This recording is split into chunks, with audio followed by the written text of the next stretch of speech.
एकादश्यामुपवासं यः करोति श्रद्धया वित्ते मोहिनी नामनी सा प्रोक्ता સર્વપાપપ્રણાશિની। અર્થાત જે વ્યક્તિ શ્રદ્ધા સાથે મોહિની એકાદશીનું વ્રત કરે છે, આ એકાદશી તમામ પાપોનો નાશ કરનારી માનવામાં આવે છે। રાધે રાધે।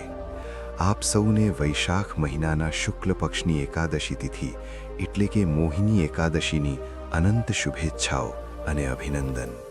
મિત્રો, આજનો આ વિડિયો ખૂબ જ મહત્વપૂર્ણ, અદ્ભુત અને જ્ઞાનવર્ધક રહેવાનો છે, કારણ કે આજના આ વિડિયોમાં આપણે જાણીશું કે વર્ષ 2026માં આવતી તમામ પાપોનો જડમૂળથી નાશ કરનારી, મોહ માયાના કઠોર બંધનોમાંથી કાયમ માટે મુક્તિ અપાવનારી, અપાર સૌભાગ્ય પ્રદાન કરનારી અને સાક્ષાત ભગવાન શ્રી હરિ વિષ્ણુની વિશેષ કૃપા પ્રાપ્ત કરાવનારી મોહિની એકાદશી કયા દિવસે આવી રહી છે, 26 કે 27 એપ્રિલ? આ વખતે એકાદશીની તિથિને લઈને ભક્તો અને લોકોમાં ઘણી મૂંઝવણ અને દ્વિધાની સ્થિતિ બની છે। કોઈ 26 એપ્રિલે વ્રત રાખવાની વાત કરી રહ્યું છે, તો કોઈ 27 એપ્રિલને એકાદશીની સાચી તારીખ જણાવી રહ્યું છે। તેની ઉપર આ વખતે એકાદશીના પવિત્ર અવસર પર ભદ્રાકાળનો પણ પડછાયો રહેવાનો છે। આવી સ્થિતિમાં તમારા મનમાં અનેક પ્રકારના પ્રશ્નો ઉઠતા હશે કે આ ભદ્રા આખરે શું હોય છે, ક્યારે લાગે છે, તેની વ્રત પર શું અસર પડશે, આ સાથે હરિવાસર શું હોય છે અને વ્રતના પારણા એટલે કે વ્રત ખોલવાનો સાચો અને સચોટ સમય શું છે? આ સંપૂર્ણ માહિતી તમને આ જ વિડીયોમાં ખૂબ જ ઊંડાણપૂર્વક અને વિગતવાર મળવાની છે। તેથી મિત્રો, તમને વિનંતી છે કે આજની આ અત્યંત મહત્વપૂર્ણ અને જ્ઞાનવર્ધક વિડીયોને થોડો સમય કાઢીને શરૂઆતથી લઈને અંત સુધી સ્કીપ કર્યા વગર ચોક્કસ જોજો। હું તમને વિશ્વાસ અપાવું છું કે ચોક્કસપણે તમારી બધી મૂંઝવણ, બધું કન્ફ્યુઝન અને વ્રતને લઈને જે પણ શંકાઓ છે તે સંપૂર્ણપણે દૂર થઈ જશે। વિડીયોમાં આગળ વધીએ અને મોહિની એકાદશીના અદ્ભુત રહસ્યો જાણીએ તે પહેલાં, જો તમે આ પરમ પવિત્ર એકાદશી તિથિ પર તમારા અને તમારા સંપૂર્ણ પરિવાર પર ભગવાન શ્રી હરિ વિષ્ણુ અને ધનની દેવી માતા લક્ષ્મીજીની અસીમ કૃપા જીવનભર પ્રાપ્ત કરવા માંગતા હોવ તો કોમેન્ટ સેક્શનમાં પૂરા ભાવથી રાધે રાધે લખીને તમારી પોતાની ચેનલ ધર્મબુકને સબસ્ક્રાઇબ જરૂર કરી લેજો। ધાર્મિક માન્યતાઓ અને આપણા પવિત્ર ધર્મગ્રંથો અનુસાર વૈશાખ મહિનાની શુક્લ પક્ષમાં આવતી આ મોહિની એકાદશીનું મહત્વ શાસ્ત્રોમાં ખૂબ જ ઊંડું, રહસ્યમય અને અનંત ફળદાયી બતાવવામાં આવ્યું છે। એકાદશીનું વ્રત તો આમ પણ બધા વ્રતોમાં રાજા માનવામાં આવે છે, પરંતુ વૈશાખ મહિનાની આ મોહિની એકાદશીનો મહિમા પોતાનામાં અદ્વિતીય છે। ત્રેતાયુગમાં સ્વયં મર્યાદા પુરુષોત્તમ ભગવાન શ્રીરામે તેમના ગુરુ મહર્ષિ વસિષ્ઠજીને અત્યંત વિનમ્ર ભાવે પૂછ્યું હતું કે હે ગુરુદેવ, કૃપા કરીને મને કોઈ એવું ઉત્તમ અને શ્રેષ્ઠ વ્રત જણાવો જેના પ્રભાવથી આ સંસારના તમામ પાપો, દુઃખો, દરિદ્રતા અને સૌથી વધીને મનુષ્યને બાંધી રાખનારી મોહ માયાનો હંમેશા માટે અંત આવી જાય। ત્યારે મહર્ષિ વસિષ્ઠજીએ આ મોહિની એકાદશીના અદ્ભુત અને પરમ કલ્યાણકારી મહાત્મ્યનું ઊંડાણપૂર્વક વર્ણન કર્યું હતું। કથાઓ અનુસાર પ્રાચીન કાળમાં જ્યારે દેવતાઓ અને અસુરો વચ્ચે સમુદ્રમંથન થયું હતું, ત્યારે તેમાંથી ઘણા અમૂલ્ય રત્નો નીકળ્યા હતા અને અંતે ધન્વંતરી વૈદ્ય અમૃતનો કળશ લઈને પ્રગટ થયા હતા। તે અમૃત કળશ જોઈને અસુરોની દાનત બગડી અને તેઓ તેને લઈને ભાગવા લાગ્યા। દેવતાઓમાં હાહાકાર મચી ગયો। ત્યારે તે અમૃત કળશને અસુરોથી બચાવવા અને દેવતાઓને અમરત્વ પ્રદાન કરવા માટે ભગવાન શ્રી હરિ વિષ્ણુએ મોહિની નામનું એક અત્યંત મનમોહક, સુંદર અને માયાવી રૂપ ધારણ કર્યું હતું। આ મોહિની રૂપથી તેમણે અસુરોને પોતાના મોહપાશ અને સુંદરતાની જાળમાં એવા બાંધ્યા કે તેઓ બધું જ ભૂલી ગયા અને ભગવાને ચતુરાઈથી બધું અમૃત દેવતાઓને પીવડાવી દીધું।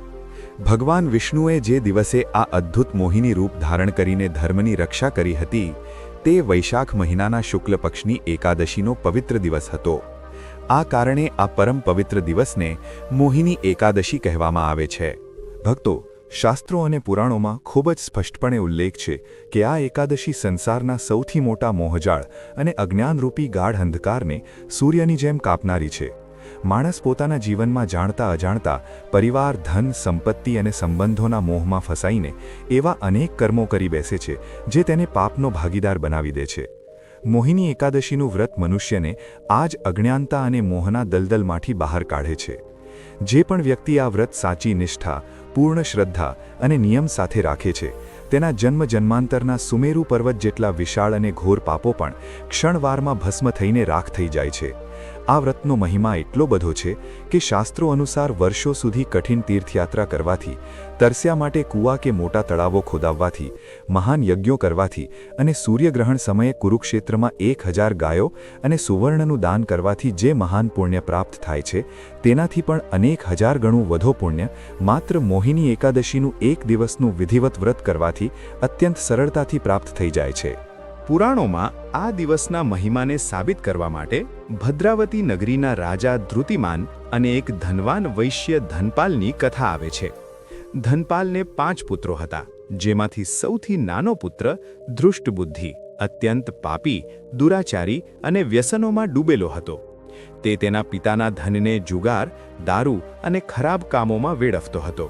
કંટાળીને પિતાએ તેને ઘરમાંથી કાઢી મૂક્યો અને સમાજે પણ તેનો બહિષ્કાર કર્યો.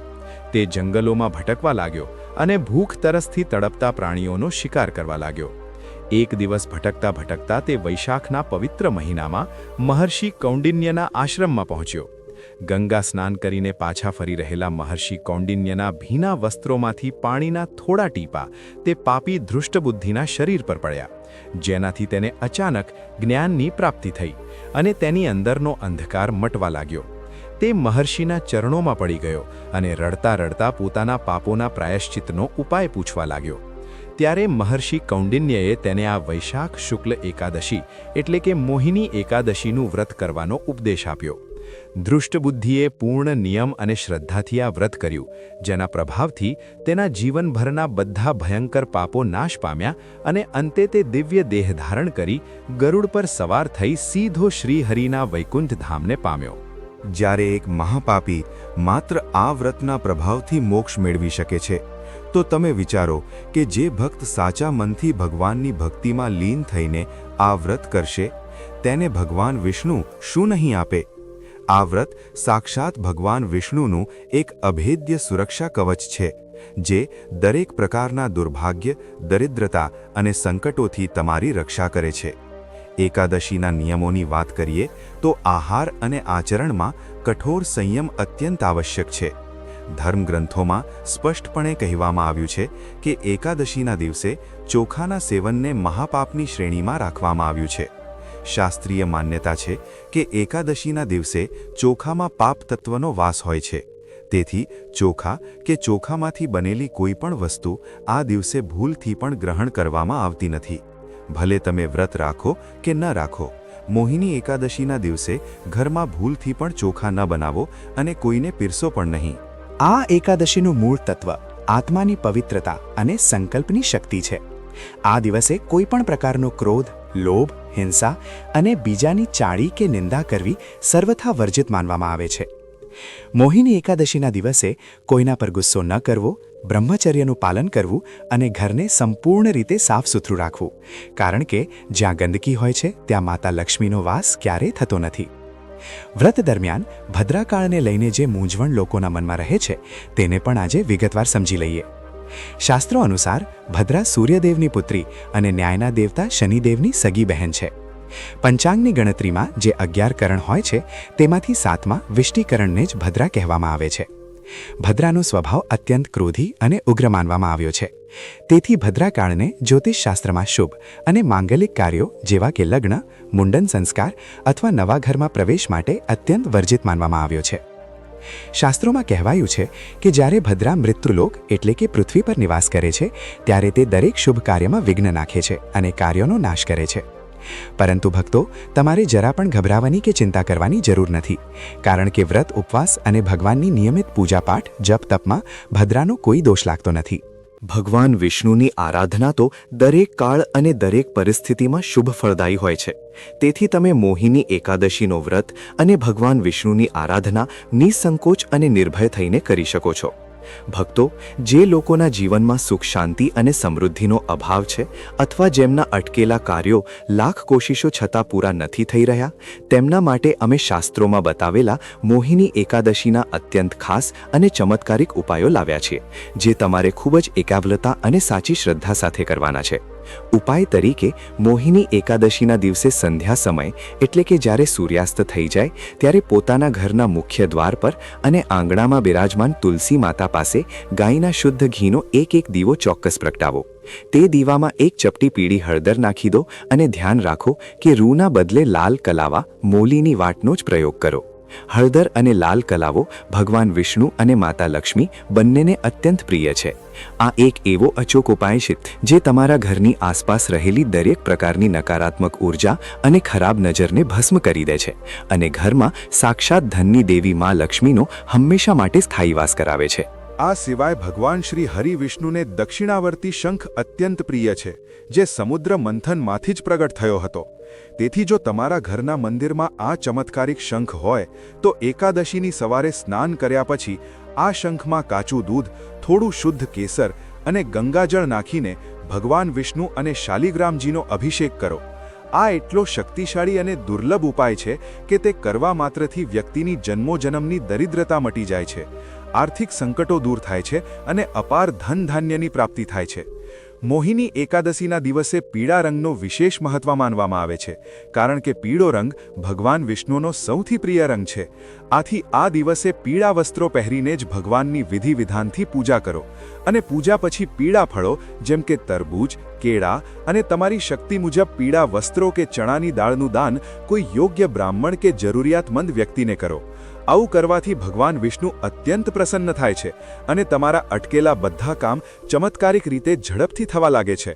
આ સાથે તમારી આત્મિક શાંતિ અને આધ્યાત્મિક ઉન્નતિ માટે બ્રહ્મ મુહૂર્તમાં ઉઠીને અથવા સંધ્યા આરતીના સમયે એકાંતમાં બેસીને તુલસીની માળાથી ઓમ નમો ભગવતે વાસુદેવાય મહામંત્રનો ઓછામાં ઓછો 108 વાર એટલે કે એક માળા માનસિક જાપ અવશ્ય કરો. આ સરળ દેખાતી સાધના તમારા ચંચળ મનને અસીમ શાંતિ પ્રદાન કરશે અને જીવનમાં સફળતાના નવા માર્ગો ખોલી દેશે. હવે આવીએ વિડીયોના તે સૌથી મહત્વપૂર્ણ ભાગ પર, જેની તમે વિડીયોની શરૂઆતથી આતુરતાથી રાહ જોઈ રહ્યા હતા, એટલે કે વ્રતની સાચી તારીખ અને શુભ મુહૂર્તનું જ્ઞાન. વૈદિક પંચાંગ અને જ્યોતિષીય ગણતરી મુજબ આ વર્ષે મોહિની એકાદશી તિથિની શરૂઆત 26 એપ્રિલ 2026 રવિવારની સાંજે 6:06 વાગ્યેથી થઈ જશે અને એકાદશી તિથિની પૂર્ણ સમાપ્તિ બીજા દિવસે 27 એપ્રિલ 2026 સોમવારની સાંજે 6:15 વાગ્યે થશે. આપણા સનાતન હિન્દુ ધર્મમાં હંમેશા ઉદયા તિથિને જ પ્રધાન અને સર્વમાન્ય માનવામાં આવે છે. એટલે કે જે તિથિમાં ભગવાન સૂર્યદેવનો ઉદય થાય છે તે દિવસે તે તિથિનું મુખ્ય વ્રત રાખવામાં આવે છે. 27 એપ્રિલની સવારે સૂર્યોદય સમયે એકાદશી તિથિ પૂર્ણ રૂપે હાજર રહેશે. તેથી મોહિની એકાદશીનું આ પરમ પવિત્ર વ્રત 27 એપ્રિલ 2026 સોમવારના રોજ જ રાખવામાં આવશે. 26 એપ્રિલે ભૂલથી પણ આ વ્રત ન રાખતા. શુભ મુહૂર્તની વાત કરીએ તો 27 એપ્રિલે સવારે 5:44 વાગ્યાથી લઈને 7:23 વાગ્યા સુધી પૂજાનું અત્યંત શુભ અને ફળદાયી અમૃત મુહૂર્ત રહેશે અને તેની તરત જ પછી સવારે 7:23 થી લઈને 9:02 વાગ્યા સુધી શુભ ચોઘડિયાનો સમય રહેશે, જેમાં તમે ભગવાનની વિશેષ પૂજા, આરતી અને અર્ચના કરી શકો છો. આ જ દિવસે ભદ્રાકાળ સવારે 6:07 વાગ્યાથી શરૂ થઈને સાંજે 6:15 વાગ્યા સુધી રહેશે. અને જેમ કે અમે તમને પહેલા જ વિગતવાર સમજાવ્યું છે, આ ભદ્રાકાળ દરમિયાન તમે તમારું વ્રત અને સામાન્ય પૂજાપાઠ બિલકુલ નિસંકોચ કરી શકો છો. ભદ્રાની વ્રત પર કોઈ અસર નહીં પડે. બસ આ દિવસે કોઈપણ પ્રકારના નવા માંગલિક કાર્યોની શરૂઆત કરવાનું ટાળજો. ભક્તો, કોઈપણ એકાદશીનું વ્રત ત્યાં સુધી પૂર્ણ અને સફળ માનવામાં આવતું નથી જ્યાં સુધી તેનું શાસ્ત્રોમાં જણાવેલા વિધિ વિધાનથી અને બિલકુલ સાચા સમયે પારના એટલે કે વ્રત ખોલવું ન કરવામાં આવે. એકાદશીના પારણામાં સૌથી મહત્વપૂર્ણ હોય છે હરિવાસરનું જ્ઞાન હોવું. હવે તમે વિચારશો કે આ હરિવાસર શું હોય છે? તો તમને જણાવી દઈએ કે દ્વાદશી તિથિ એટલે કે એકાદશીના ઠીક બીજા દિવસનો જે કુલ સમયગાળો હોય છે તેના પહેલા ચોથા ભાગને એટલે કે 25% ભાગને હરિવાસર કહેવામાં આવે છે. આપણા ધર્મશાસ્ત્રો અને પુરાણોનો અત્યંત કડક નિયમ છે કે હરિવાસરના સમયે એકાદશીના પારણા કરવા તે મહાપાપ સમાન છે અને જો કોઈ અજ્ઞાનતાવશ આવું કરે છે તો તેનાથી વ્રતનું બધું જ પુણ્ય તે જ ક્ષણે નાશ પામે છે અને વ્રત ખંડિત માનવામાં આવે છે. તેથી હંમેશા એ ધ્યાન રાખો કે જ્યારે હરિવાસરનો સમય પૂરો થઈ જાય ત્યાર પછી જ વ્રત ખોલવું જોઈએ. મોહિની એકાદશીના વ્રતના પારણા 28 એપ્રિલ 2026 મંગળવારના રોજ કરવામાં આવશે, જેનો સૌથી શુભ અને સચોટ સમય સવારે 5:43 વાગ્યાથી લઈને સવારે 8:21 વાગ્યાની વચ્ચે રહેશે. તમારે આ સમયગાળાની અંદર જ તમારું વ્રત ખોલી લેવાનું છે. પારણા કરવાનો પણ એક વિધાન છે. આ શુભ સમયમાં તમે સૌથી પહેલા ભગવાન વિષ્ણુની પૂજા કરો, ત્યારબાદ કોઈ બ્રાહ્મણને ભોજન કરાવો અથવા જો તે શક્ય ન હોય તો ગૌ માતાને રોટલી અને ગોળ ખવડાવો અને કોઈ ગરીબને તમારી ક્ષમતા મુજબ અન્ન કે ધનનું દાન કર્યા પછી જ જળ ગ્રહણ કરીને તમારું વ્રત ખોલો. એ પણ વિશેષ ધ્યાન રહે કે પારણા હંમેશા સાત્વિક ભોજનથી જ કરવા જોઈએ. વ્રત ખોલવાના ભોજનમાં લસણ, ડુંગળી કે કોઈ પણ તામસિક વસ્તુનો પ્રયોગ ન હોવો જોઈએ અને તે દિવસે પણ ચોખાનો ઉપયોગ ભૂલથી પણ ન કરશો.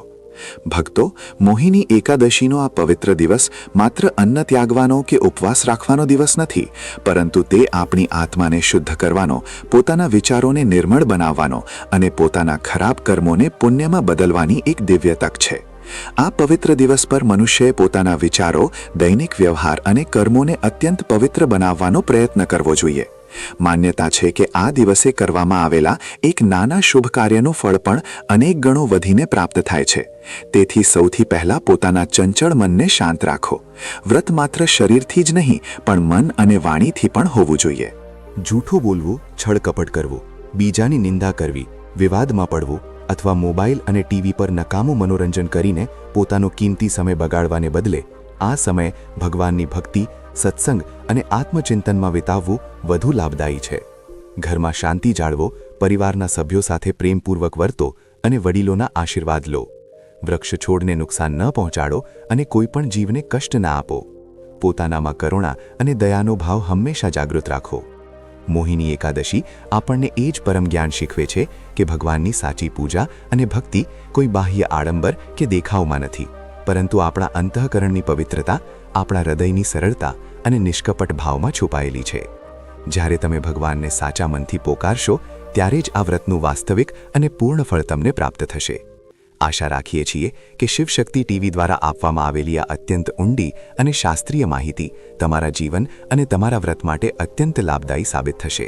તેથી આ વિડીયોને વધુમાં વધુ તમારા મિત્રો, સંબંધીઓ અને પરિચિતો સુધી શેર કરો, જેથી દરેકને મોહિની એકાદશીની સાચી તારીખ, ભદ્રાકાળનું સત્ય, હરિવાસરનો નિયમ અને પારણાની એકદમ સચોટ માહિતી મળી શકે અને તેઓ પણ આ મહાન વ્રતનું પુણ્ય કમાઈ શકે. ફરી એકવાર આપ સૌ કોમેન્ટ બોક્સમાં પૂર્ણ શ્રદ્ધા ભાવ અને પ્રેમ સાથે તમારા ઈષ્ટદેવનું સ્મરણ કરતા લખો, રાધે રાધે.